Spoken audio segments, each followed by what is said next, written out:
আসাদ। মাত্র 4 মাসের ব্যবধানে 2 স্বৈরশাসকের পতন। 5000 কিলোমিটার দূরত্বে দুজনের নিয়তি যেন একই সুতোয় গাঁথা।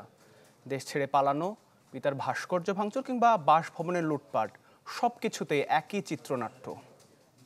বছর শেষের খুশি নগদে হবে বেশি। নগদ পেমেন্টে নির্দিষ্ট ক্যাটাগরির কেনাকাটায় 300 টাকা পর্যন্ত ক্যাশব্যাক।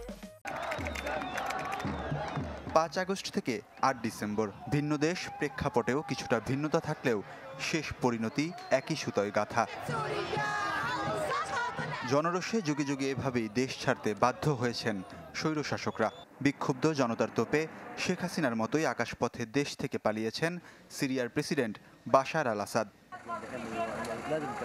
দুজনের ক্ষেত্রেই অবস্থান গোপন রাখতে নিজ দেশের সীমানায় বন্ধ রাখা হয় উড়োজাহাজের ট্রান্সপন্ডার।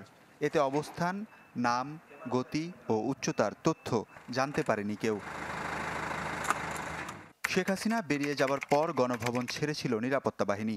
একইভাবে আসাদের বিমান ওড়ার পর বিমানবন্দর ছাড়ে সিরিয়ার সরকারি বাহিনী। গণভবনের মতো আসাদের বাসভবনেও লুটপাট চালায় বিক্ষুব্ধ জনতা।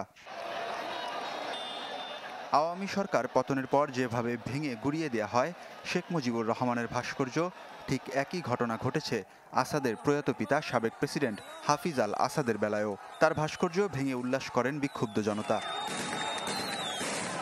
হোমস আর জার্মানা অঞ্চল থেকে ভাস্কর্য গুড়িয়ে দেওয়ার এসব ভিডিও এখন ভাইরাল সামাজিক মাধ্যমে। 5 আগস্ট কারফিউ চলাকালীন ছাত্র জনতার ওপর গুলি করতে অস্বীকৃতি জানায় সেনাবাহিনী। একইভাবে প্রেসিডেন্টের অনুমতি ছাড়া হোমস থেকে সেনা প্রত্যাহারের নির্দেশ দেন সিরিয়ার জেনারেলরা। যদিও আরব দেশ ও পশ্চিমাদের পরামর্শেই এমন সিদ্ধান্ত নেয় তারা। ওয়ালিউল্লাহ ফারুক, চ্যানেল 24।